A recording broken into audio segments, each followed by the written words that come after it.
pulling up to the microphone here, and I had a flashback of Sherry from Team Jeremy wanting to sing. And though she can sing, I can't.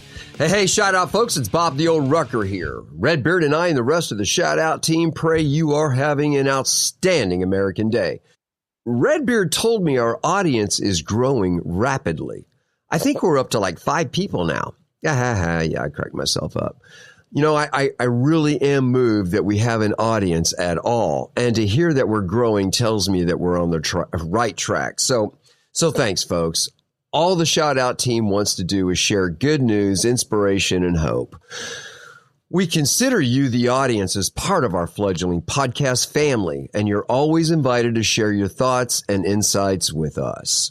So before I launch into the show, I got to tell you how excited I am for next week's guest, Michaela Moreau. And the crowd's going to scream. She's the author of the soon-to-be-released Unconditionally Confident.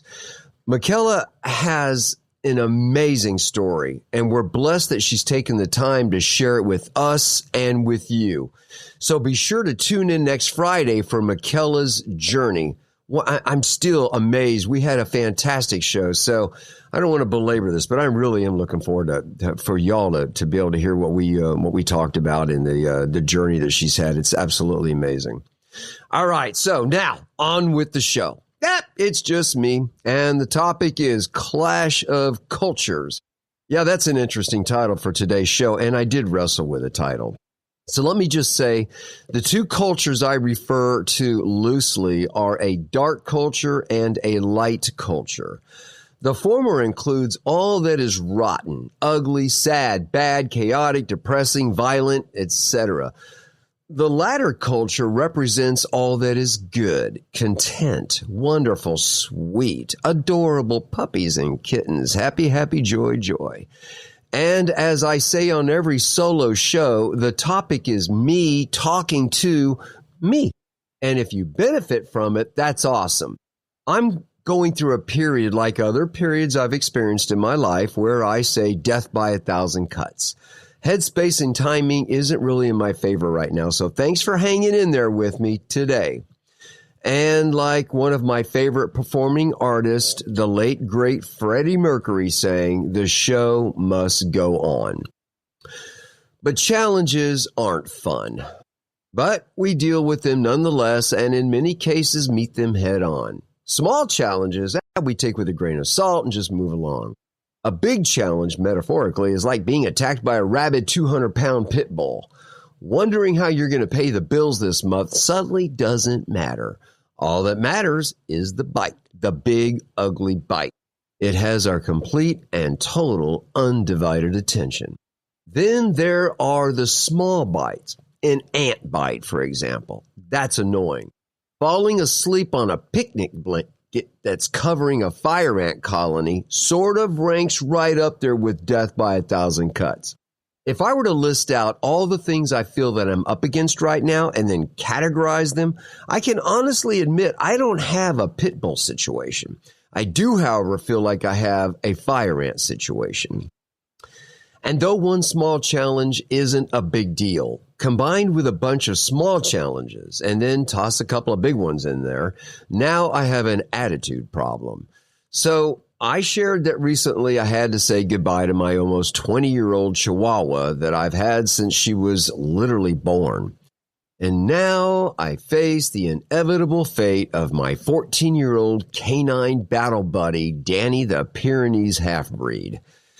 If you are one of those persons that can't identify with the pain of losing a pet, let me just say it's like losing a family member.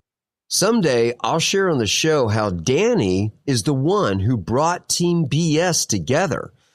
He was only 9 months old when Shannon came into our lives, so technically he is her dog as well, and he'll tell you that. But this episode isn't about Kita and Danny, so hang in there. I'm actually going somewhere with this. The Old Rucker laboratories have clinically proven the following philosophical analysis. The scientific study, conducted over a dozen generations and included hundreds of research subjects, provided answers to solve world hunger. Now, if I sound reasonably intelligent, let's just say that I may be one of those persons that could be educated beyond his means. Side note, it reminds me of a lady I met many, many years ago, and that was amazingly articulate and enunciated multisyllable words like a spelling bee champ. But she used those incredible 50-gallon words contextually incorrectly. I remember looking at the faces of people listening to her affluent speech with complete amazement and adoration. Yet there were a few of us that were dumbfounded, and suffice to say, we knew that she was simply an ultra-crepidarian. That is, she was one of those persons that wanted to be an authority on a subject for which she knew absolutely nothing about. Yeah, it sounds like politics. Oops, sorry, more on that later. All right, now, I don't want to sound like an ultra-crepidarian, so I'll tell you up front, this process I'm about to share with you is just a figment of my imagination. Then again, remember, I am a hobby writer. So how do we get to the clash of cultures, light versus dark? I'm going to say it begins with situations that stir emotions. Big challenges and death by 1,000 cuts cause emotions, and emotions create energy. Negative challenges can create negative energy, leading to a dark culture. Positive situations like family outings in the park where everybody's having a wonderful time, hanging out with the tribe and going to dinner while solving all the world's problems, or any situation that makes us feel good leads to positive energy, which puts us in the culture of light. I shared in a previous episode stages of anger leading to violence. That's definitely part of a dark culture. Now, I am a people watcher by nature. Generally, I'm on the outside looking in. Recently, I was on the outside looking in, so to speak, when I was invited against my will to be on the inside looking out. It was a road rage situation, and there are stages of road rage. I'm going to take a stab at this and say that many of you have in traffic situations given the one finger salute, and you maybe even had added some of those really harsh words. And that's generally where it ends. But then there are those who want to take it to an entirely unacceptable level. And we learn about those situations where somebody dies and it didn't have to happen at all. How quickly emotions elevate out of control. In my situation, I guess I was the accidental perpetrator, and I own it. I was merging onto an interstate along with several other cars during rush hour, and though I merged safely because, as my wife will tell you, I drive like an old man, I guess that means I am a very safe driver. Then again, I am categorically an old man. Anyway, I merged in front of another vehicle, which was easily 3, maybe 4 car lengths behind me. I thought nothing of it until he appeared literally inches from my back bumper. Now, he was so close I could see his face and gestures in my rearview mirror. Yeah, I could have slammed my brakes and all.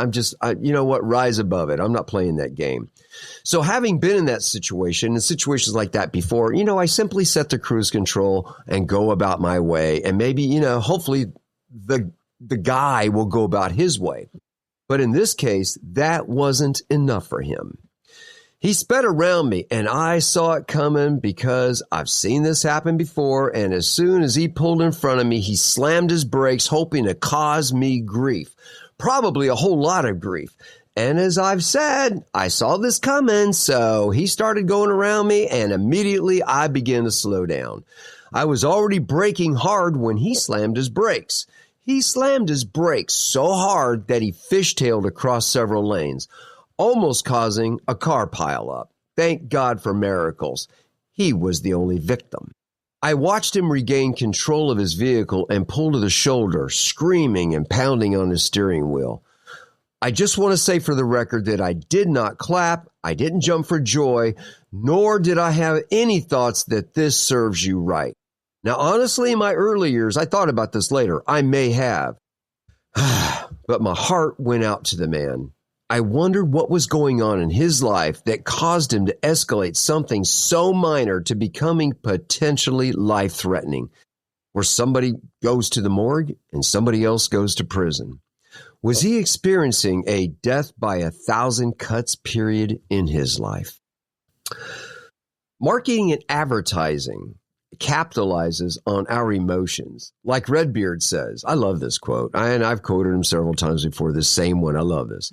We need to remember to arm ourselves against the propaganda designed to weaponize our emotions against us. I know that we all make choices. Hollywood makes tons of money producing films that are violent, smutty, sad, horrific. Hold on a second, I'm reaching for my thesaurus to help me with the rest of this sentence. But you get the point. We are like moths drawn to a flame when it comes to making choices to watch stuff that coincides with our melancholy moods. There's an entire genre dedicated to drama. We say we don't want drama in our lives, yet we watch it on the big screen. Ye go. Garbage in, garbage out. Like escargot, snails that taste like what they eat. We become what we watch. And it isn't just Hollywood capitalizing on our emotions. The news media depends on raters and viewership. And this viewership eats up negative news, and it's really difficult to make a choice since we've become somewhat desensitized and programmed for garbage news. The news is wall-to-wall coverage of insanity across the nation and across the world and is capitalizing on our innate lust of chaos, including ugly political bantering between major parties, violent protest, and talk shows that thrive on insults. I'm not saying that we should not be involved in politics. As Americans, we absolutely should be involved in politics, but there is such a strong dysfunction associated with politics and allowing the topic to drive our emotions to a point of disavowing friends and family, and for some, resorting to violence. I can't wrap my brain around that. Nor can I understand family members refusing to come together on holidays because of political differences. So what? If the emotions associated with politics are that volatile, I say run away from politics. Turn off the TV and go hang out in the library, like specifically the Hallmark section. I humbly recommend saving our political opinions for the ballot box and go out and have a life. Remember the serenity prayer? God, grant me the serenity to accept the things I cannot change, the courage to change the things I can, and the wisdom to know the difference. Can I get an amen? All right, surely none of us purposely wants to be part of a dark culture. How then do we become part of a culture of light? Octavia Butler was a renowned author. She says, first, forget in inspiration. Habit, it is more dependable. Habit will sustain you whether you're inspired or not. I think Octavia was on to something here. Now, inspiration is a funny word. I don't think we have control over it when we are inspired anymore, or to be inspired any more than we have control over willpower. I mean, hey, try willpower on diarrhea. Then again, we do have some power over will. I guess we can will to do the right thing. Sounds like wishing. We can wish to do the right thing. Yeah, whatever. Nothing good just happens. We gotta make them happen. And that requires action. Action to do what? I'm going with Octavia on this one. Habits. Good habits, of course. Rather than being a doomer, or worse yet, a contagious doomer infecting everyone with doom like a road rager who infects those around him directly or indirectly with negative energy, I need to practice good habits. A pity party is still a party. And like Shannon, my better half, says, I don't want to come to your party. She's got an excellent point. Nobody wants to be infected by doomers. It's contagious. Doomers thrive on chaos. And to quote Redbeard, some of us wear chaos like a warm blanket. So with any particular label like addictions or inferiority complexes or fill in the blanks, you know your label, I need to put boundaries around myself and work a program that gives me tools to deal with those labels. Awesome. Great. Check. Got that. Now what? Okay, Bob, I like that you're working on self-restraint. Now let's that void you got there, let's fill that with some good stuff. Good habits. We do have control over habit making. So let's look at challenges and habits and categorize them, separate them. Challenges in one column and habits to make in another column. I may have a handle on my labels, my challenges, and my character defects, but I still have to live. And living means having a healthy, productive life. I know it isn't healthy for me to avoid my challenges, labels, and character defects and become the proverbial ostrich with his head buried in the sand. So I need to write them out, prioritize them, and have a plan to deal with them, starting with the closest alligator, or pit bull, if you know what I mean. Previous and future episodes are all about dealing with alligators. For now, I want to look at habits and how habits can put us in the culture of light. I heard a quote that goes like this: any current behavior used to be new. It became a habit only with continuous use. I can decide to begin a new behavior today. We know what bad habits are. No need for examples here.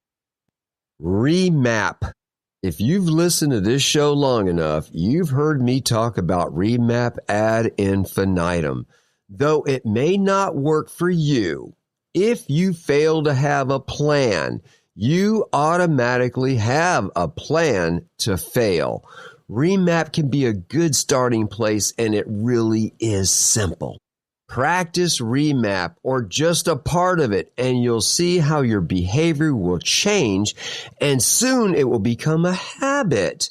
And soon after that, you'll develop a character you won't recognize in the future, a character that will lead people like Shannon to say, I want to come to your party. All right, pause, full stop. If you want a good book on character, check out the show notes for this book called Character Carved in Stone by Pat Williams. You can get that at Amazon, probably anywhere else, but Amazon's easy for me, man. You know the deal. So I say again, Character Carved in Stone by Pat Williams. You'll thank me for it. All right. I really don't have to talk about what bad habits are, right? Right. Okay. I think we all know about that. I really am talking about taking a time out and just look at that simple thing we call remap. Reading, exercise, meditation, anonymous acts of kindness, and prayer. If you aren't doing any of these things now, start small. Get a pen out right now. Pause. Put me on pause.